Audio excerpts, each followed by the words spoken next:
como Paulo está usando o argumento que eles têm usado naquele contexto, né? Tem usado como um argumento dele assim para tirar da sua responsabilidade, mas mostra aqui a soberania de Deus, a grandeza de Deus, e ele diz que nós não podemos nós não podemos afrontar o Criador, e aqui seria uma afronta. E ele usa aqui, mais uma vez, um exemplo da palavra. Ele usa aqui o exemplo do oleiro. Ele usa aqui a ilustração do oleiro. E ele diz que o oleiro, ele tem esse poder, e ele é livre, né, para moldar o vaso da maneira que ele quer, da maneira que ele deseja, né? E aí ele diz assim que, inclusive, Israel, nesse contexto, que tinha sido vaso de honra, agora estava sendo vaso da ira. E que Deus já estava cuidando disso. Que no tempo certo eles seriam julgados, mas que também havia também aqueles que era um vaso escolhido de Deus, que eram chamados vasos da misericórdia, ou seja, aqueles que vão alcançar a salvação, que vão alcançar a misericórdia. A gente poderia comentar aqui toda essa parte, mas em resumo, o que a gente poderia dizer aqui, que mais uma vez, a ênfase do texto está em mostrar a responsabilidade, que ele diz assim, que esse já foi predestinado, já foram preparados para a perdição. Né? Aí a pergunta que se pode fazer é: quem que preparou certas pessoas para a perdição? Né? Pela ideia do texto, na minha compreensão, que quem que toma essa direção para a perdição somos cada um de nós, por nossas escolhas, pela nossa responsabilidade. É aquilo que a gente está plantando, nós plantamos e colhemos. É essa a ideia do texto, não é outra. Você que se coloca diante do Senhor, no maleável do barro, e como você se coloca na mão do oleiro, se a gente se coloca nele, ele transforma a gente do jeito que a gente quer, mas isso também tem relação com a nossa responsabilidade.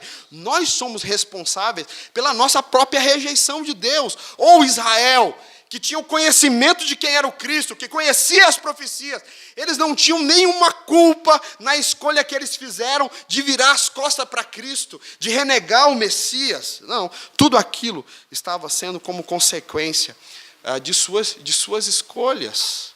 Essa rejeição fazia parte da escolha deles. Eles que se puseram na posição de vaso de ira, ao invés de vaso de misericórdia. Isso ensina para a gente também muita coisa. A quarta pergunta, que é onde Paulo aqui termina o seu argumento, ele diz: então o que nós vamos dizer de tudo isso? Na verdade, o que isso significa para a gente? Como que Israel se tornou vaso de ira ao invés de vaso de bênção? Versículo 30, ele diz assim: bem, então o que vamos dizer de tudo isso? O que realmente aconteceu? O que realmente está acontecendo? Então, essa questão que é levantada aqui pelo apóstolo Paulo, a partir do desenrolar inesperado do plano glorioso, soberano de Deus aqui, pergunta é: por que Deus está salvando os gentios e não os judeus? Por que tem mais gentios se convertendo e cada vez menos judeus se convertem? Isso lá na época do apóstolo Paulo, e hoje nós vemos que a igreja cristã, a igreja evangélica é muito mais gentia, ou seja, de outros povos, como nós somos uma igreja gentia, né? Não por gentileza, mas porque nós não somos da descendência sanguínea, nós somos de uma outra nação, nós somos brasileiros. Mas tem uma igreja japonesa, tem uma igreja americana, tem uma igreja... Todas essas igrejas são igrejas gentílicas, que não fazem parte da descendência sanguínea de Abraão. Por que tem mais igrejas hoje que são gentias do que igrejas cristãs judaicas? Né? E aí, a pergunta: será que Deus falhou? Será que Deus estabeleceu um plano e de repente não deu muito certo, então ele mudou de plano e agora ele está salvando só os gentios? Mais uma vez, a resposta é que não, Deus não falha, Ele é Deus, Ele é soberano, Ele é Senhor. Então o que está acontecendo? E a resposta diz aqui que a grande questão é que os judeus que falharam, porque eles resolveram não crer na cruz de Cristo, eles decidiram confiar nas suas próprias obras. Eles começaram a confiar no fato de que eles eram descendentes de Abraão. Então, nós somos descendentes de Abraão, então nós somos sangue azul. Nós somos os bons. Como que é, irmã Sebastiana? Eu sou o cara, né? Como que a irmã falou na lição aquela hora? Eu sou o cara, eu sou judeu. Então, e é mais ou menos assim, quem é o Messias de vocês? É Jesus, ele é um judeu, eu também sou um judeu, então nós somos iguais. Mas seria essa história. Se eu sou judeu, não preciso de Jesus. Isso é um ponto, outra questão que tem relação com a lei. Dizia assim, não, nós fazemos tudo certinho, nós não precisamos que ninguém nos salve. Então, nós somos salvos pelas nossas próprias obras. Nós temos condição de comprar a nossa própria salvação. Nós nos justificamos pelo aquilo que a gente faz. A gente é um povo bom, a gente não faz nada de errado, então Deus tem que nos salvar. Mas isso é verdade? Bom, quem conhece a história da Bíblia sabe quem eram os israelitas. Embora fossem o povo da promessa, né, aqueles que eram os descendentes de Abraão, esse povo fez muita coisa que desagradou ao Senhor, e eles estavam longe dos propósitos, dos desígnios de Deus, e muitos deles abandonaram a fé, se afastaram do Senhor. Então, isso não é verdade. O fato deles serem judeus, na verdade, não era um benefício, na verdade era um agravante.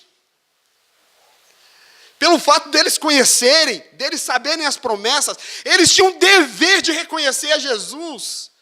Então não é um benefício, é um agravante. Não é? Essa é a questão aqui, mas eles estavam usando isso. Agora os gentios, que não eram sangue azul, que não tinham nenhum mérito, esses humildemente chegavam ao Senhor e diziam, olha, eu preciso de Cristo para ser salvo, eu o aceito como Salvador da minha vida, eu confesso os meus pecados e confio nele, e eu sei que não há nada que eu possa fazer para merecer essa salvação. Então ele diz que a grande questão de tudo que aconteceu, a eleição, de fato, dos israelitas, aconteceu nessa escolha que eles fizeram. Na escolha de rejeitar o Messias. E aqui, nessa parte final, que é a conclusão do argumento do apóstolo Paulo, ele mostra claramente aqui a humildade dos gentios e o orgulho dos judeus, que achavam que não precisavam de Jesus, e todos nós precisamos. E a palavra que está dizendo aqui, não importa se você é judeu, ou se você tem grana, se você tem um nome, não importa, diante de Deus somos todos iguais, e que não há nada que você possa chegar diante do trono do juiz, diante do Senhor do universo, e carteirar, jogar na mesa as suas credenciais, sua identidade, e dizer para o Senhor do universo, sabe quem sou eu? Olha aqui, meu nome, minha família.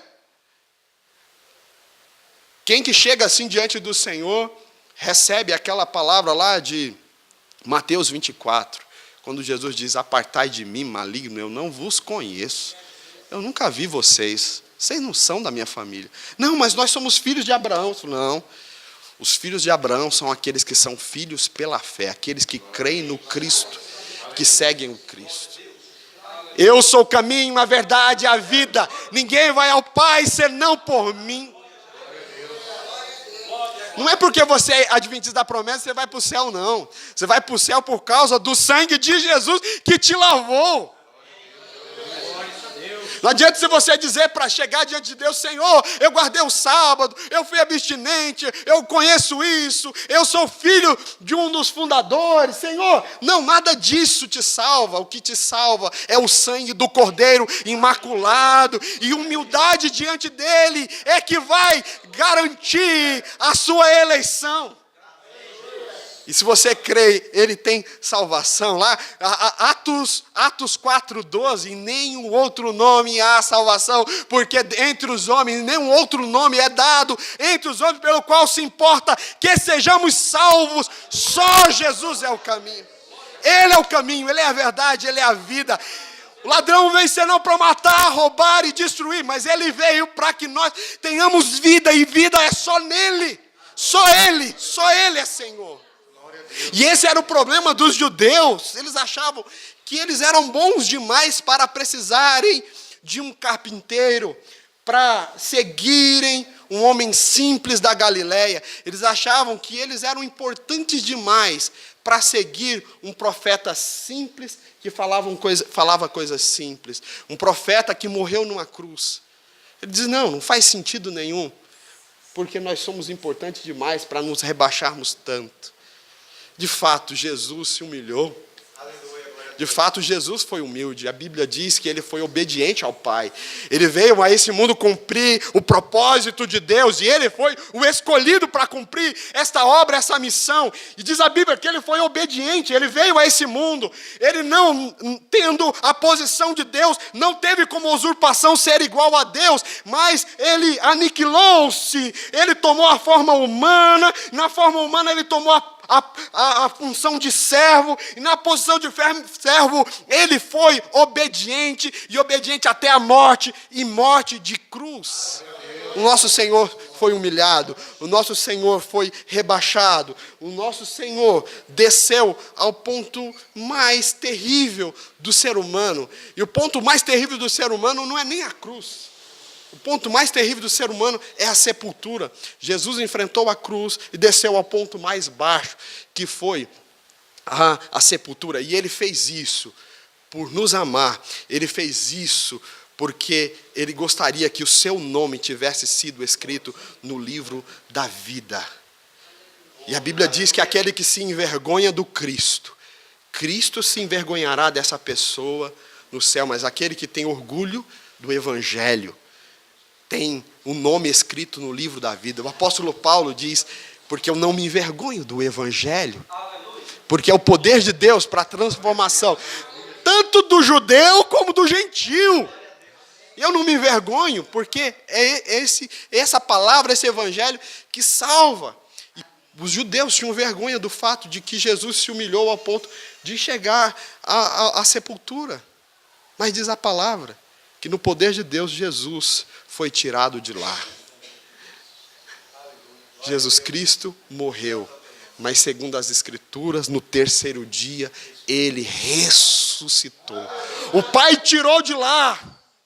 Diz a Bíblia que Deus o exaltou soberanamente e lhe deu um nome que é acima de todo nome, para que ao nome de Jesus se dobre todo o joelho que estão no céu, na terra, e debaixo da terra, e que todo nome, todo o joelho se dobre, e todo aquele confesse que Jesus Cristo é o Senhor, para a glória de Deus Pai. Não se envergonhe de Jesus, seja humilde diante dele, reconheça a soberania dele sobre a sua vida. O que nós aprendemos com tudo isso? O que nós aprendemos sobre a soberania de Deus? Que Deus é soberano, escolher quem ele quer na sua história, mas isso não nos isenta da nossa responsabilidade na salvação. E a gente deve glorificar o Senhor. E como nós fazemos isso? Exaltemos a Deus por seu plano soberano da salvação. Esse texto fala da soberania, fala da graça do Senhor, que alcança todas as pessoas. Nós não vamos conseguir entender isso. Nós não conseguimos. Às vezes a gente questiona Deus. Quando a gente questiona Deus, a gente precisa fazer isso com muita inteligência. A gente precisa fazer isso com muito juízo na cabeça. Com temor e tremor. Porque quem é você para falar alguma coisa diante de Deus? Fale com humildade, dizendo, Senhor, eu não entendo o que o Senhor está fazendo, me explica. E Ele vai te explicar. E não questionando, mas se submetendo que Ele é Rei, Ele é Senhor. Ele é Senhor. E desse Deus, na sua soberania gloriosa, Ele arquitetou um plano. E eu louvo a Ele, porque eu faço parte desse plano. Eu glorifico a Deus, porque você faz parte desse plano. E se não fosse esse plano soberano de Deus, a igreja estava só lá em Israel. Por causa desse plano de Deus, tem uma igreja aqui na Vila Carolina. E você foi alcançado pelo Evangelho. Você pode glorificar a Deus por isso? Exaltar o Senhor por isso? Diga assim, obrigado, Jesus, por me alcançar. E isso estava na soberania do plano dele. Ele é soberano, ele é Senhor. E nós devemos exaltar o Senhor também pelo o seu método gracioso de salvação. É outro grande motivo, que a grande lição dessa palavra é que o método empregado, escolhido por ele, para que nós sejamos salvos, é esse negócio da justiça pela fé. Somos justificados pela fé. O que quer dizer isso? Que a gente diga, Senhor, eu sou pecador, eu não tenho nada para te oferecer, eu sou miserável, o que eu fiz na minha vida toda foi pecar, foi errar, mas eu acredito que o sacrifício de Cristo na cruz do Calvário é suficiente para me justificar, me perdoar, me liberar, lavar, limpar, purificar o meu passado, me dar uma oportunidade de vida. Eu creio, diz a Bíblia, que justificado, pois, pela fé, nós temos acesso ao Pai por meio de Jesus. Ele nos salvou. Isso é Romanos capítulo 5, né? Romanos capítulo 5 diz que ele é tão maravilhoso que, sendo nós fracos, ele nos amou, nos salvou. Versículo 8, que Deus prova o seu amor para conosco, mesmo nós sendo pecadores, ele nos amou. Quer dizer, não há mérito nenhum em nós. Mesmo sendo pecadores, aí o versículo 10 diz que mesmo a gente sendo inimigo de Deus, ou seja, a gente virou as costas para Deus, a gente fez tudo de errado, a gente abandonou o Senhor, mas ainda assim Ele nos amou, e Ele, sabe, aquele filho mal criado, que afronta o pai, vira as costas para o pai, e o pai que é amoroso, que vai atrás desse filho para se reconciliar com ele. Diz a Bíblia que Deus então estabeleceu o plano da reconciliação por meio de Jesus, porque o tonto do ser humano foi correr de Deus, foi se esconder de Deus. Então, se Deus deixasse por conta do ser humano, o ser humano só perderia, mas Deus, que é amoroso, que é poderoso, que é grandioso, Ele vai atrás, Ele estende o braço. Ele diz, seja bem-vindo, volte. É o filho pródigo que faz tudo de errado. E quando ele decide voltar para o pai, lá está o pai de braços abertos, esperando. O pai que quebra o protocolo, né? Porque diz o contexto ali que era vergonhoso naquela época. Um homem de status, né? Um homem da sociedade, porque eles usavam uns vestidões grandes, né? Era deselegante para que um homem corresse em público. Mas é curioso que o pai lá da parábola do filho pródigo, diz o texto claramente que ele saiu correndo, como desesperadamente, na direção do filho. Deus, Ele quebra os protocolos para te salvar. Deus tem meios extraordinários e grandiosos, porque Ele te ama. E Ele te alcança, Ele te alcançou. E aí você pode dizer, não, mas eu tenho isso, eu posso oferecer isso, eu sou de tal família. E essa palavra está dizendo que não. Você está aqui porque Deus é bondoso com você. Você não merece. Eu não mereço. Não mereço estar onde eu estou aqui pregando para vocês. Isso é graça de Deus sobre a minha vida. É curioso essa palavra, porque Deus facilita a nossa vida. Ele está dizendo, olha, tem duas formas de se salvar. Duas formas, só tem duas formas de se salvar. Uma forma é você fazendo tudo certinho. Fazendo tudo certinho, de acordo com o padrão da lei de Deus, e você precisa fazer certinho assim, no padrão de Deus, igual a Deus. Fazer justiça, santidade, igual a Deus. Bom, essa é uma forma de você se salvar. Então você vai chegar diante de Deus, e você vai obedecer, e com sinceridade do seu coração, você não vai cometer nenhum pecado na sua vida, e se você fizer isso, você adquire o direito da salvação. É tranquilo aí? Está tranquilo? Quem que pode ser salvo assim? Diz a Bíblia que cada pecado que a gente comete, né, a gente está adquirindo dívidas com o Senhor. Então o nosso pecado, a nossa dívida com o Senhor é grandiosa demais.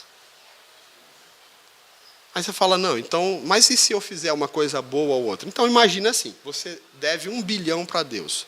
Imagina, é uma dívida boa, você consegue pagar essa dívida, está tranquilo? Imagina, que cada pecado que você for cometendo é contabilizado, então sua dívida é de 1 bilhão de reais. Então você fala assim, mas eu tenho como pagar essa dívida? Sim, cada ato que você fizer vai debitando nessa conta. Imagine assim, hipoteticamente. Então, cada ato que você cometeu, então você fez uma coisa muito boa. Tá? Então você fez uma coisa muito boa. E aí você faz, porque a Bíblia diz que até os nossos atos bons, eles são contaminados por intenções erradas. Está lá em Jeremias, está lá em Isaías, que o coração humano é enganoso. Então até quando você faz uma coisa boa, isso não é perfeito. Então imagina, mas vamos lá, você fez uma coisa boa. Cada vez que você fizer uma coisa boa, então vai contabilizar, isso faz a conta. Deus é bondoso, ele vai fazer um cálculo bem alto de cada valor, cada coisa boa que você fizer. Então imagine, cada ato que você fizer, 1 centavo. Ok? Tá tranquilo? Imagina isso. Então, se você comete um ato... Quanto que é a sua dívida, lembra? 1 bilhão. Mudou alguma coisa na sua dívida? Não, tá, mas aí você passa um ano inteiro, né? Um ano inteiro fazendo coisas boas. Então lá, tipo, um ano inteiro, alguma coisa. Mas diz a Bíblia que quando a gente comete um erro apenas, aquele pecado vale por todos os outros. Então, tudo que você adquiriu, por exemplo, imagina, 1 ano e meio sem pecar, isso é impossível, mas 1 ano sem pecar. Se você cometer um erro, aquilo volta a estaca zero. Quer dizer, quando que você vai pagar a sua dívida com Deus? Nunca. Ah, tá, esse é um jeito de se salvar. Esse é difícil. Esse só teve um que fez, que foi Jesus, que conseguiu, por seu mérito próprio, alcançar o direito da salvação. A outra forma é você acreditar que Jesus perdoa o seu pecado por meio da cruz e que a justificação é pela fé. E assim ele cancela a sua dívida de uma hora para outra por amor, por misericórdia e bondade. A gente precisa fazer a escolha. Bom, Deus facilitou a vida para o ser humano. Mas esse facilitar a vida para o ser humano se tornou um tropeço para os judeus. Está lá no finalzinho desse capítulo. Se tornou um tropeço. Para eles achavam difícil demais. Mas é aquele negócio assim, mas calma aí, Paulo. Então a gente não precisa fazer nada para ser salvo? Paulo, não precisa, vocês precisam só crer. Não é possível. A gente viveu a vida inteira fazendo sacrifício, fazendo tantas coisas, então não precisa fazer nada. Não, Jesus já fez tudo por vocês lá na cruz do Calvário. Vocês devem fazer sim, mas como é o bloco anterior, porque vocês devem se santificar, vocês obedecem porque vocês amam, vocês obedecem por gratidão, porque a salvação vocês já alcançaram, Jesus já concedeu, e isso foi gratuitamente para você. Mas os judeus vão dizer, não é possível. Se for assim, eu não quero. Eu não aceito. Eu sempre pago as minhas dívidas, então eu quero pagar minha dívida para Deus. Aí Paulo diz, então vai se perder aí nessa sua ignorância, nessa sua arrogância, porque jamais você vai conseguir pagar essa dívida. E diz a Bíblia que então o evangelho se tornou uma pedra de tropeço para os judeus, e por isso eles interferiram nessa eleição. Eles fizeram com que a responsabilidade fizesse com que eles fossem eleitos para a condenação. Que Deus nos abençoe nessa palavra, que a gente possa louvar a Deus pela sua soberania e pelo privilégio da gente participar desse plano redentor, e louvar a Deus pelo seu método, o seu método gracioso. Nós não merecemos, mas fomos alcançados por esse amor, por essa graça. Quero orar com vocês, agradecendo ao Senhor. Passo a palavra depois para o pastor. Mas vamos ficar de pé. Você tem a salvação de Cristo na sua vida, você foi alcançado. Sua vida é lavada e redimida pelo sangue do Cordeiro. Você é justificado pela fé em Cristo. Amém? Então feche os seus olhos e agradeça ao Senhor nesse momento. Deus, eu te louvo por esta palavra gloriosa que nós ouvimos nessa manhã. Palavra do céu, palavra do alto, que nos lembra que o Senhor é soberano, que o Senhor é Deus, e que no seu plano soberano nos trouxe salvação, fomos alcançados, meu Deus. Nós te louvamos pelo fato de nós participarmos desse plano. E o Senhor ter nos escrito em sua história, ter nos dado a chance. Porque, Senhor, a sua salvação não é somente dos judeus, mas também para aqueles que não são judeus, e por isso nós fomos alcançados. Senhor, nós te exaltamos por tua graça, pela tua bondade que nos alcançou.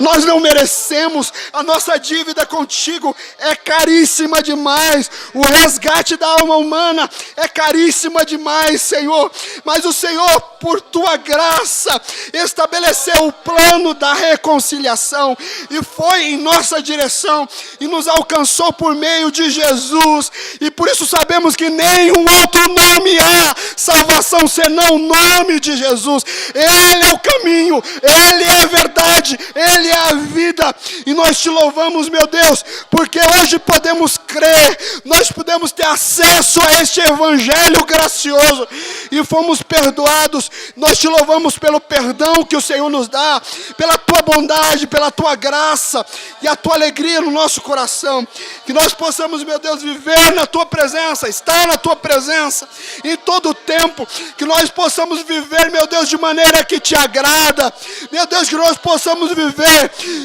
com o coração agradecido, Senhor, com o coração entregue, e que isso possa refletir em nós em atitudes de obediência, em atitudes de gratidão diante de Ti. Senhor, abençoa aqui esta igreja, para que ela possa, meu Deus, compreender cada vez mais o Teu evangelho, a Tua vontade, o Teu querer, Senhor. No nome de Jesus nós oramos, no nome de Jesus nós glorificamos a Ti. Que o Teu nome seja honrado, que o Seu nome seja glorificado. Glória a Deus, aleluia. Bendito é o nome do Senhor Jesus. Eu gostaria que você levantasse a sua mão aí e glorificasse ao Cordeiro de Deus. Que você exaltasse ao Cordeiro de Deus. Obrigado, Jesus. Obrigado, Senhor. Jesus, Jesus, Jesus. Nós te amamos, Senhor. Nós somos gratos a Ti, Senhor, pela cruz do Calvário, pela salvação. Te louvamos porque o nosso nome está escrito no livro da vida. Nós te louvamos pelo evangelho. Nós te bendizemos. Louvado é o Cordeiro de Deus. Aleluia.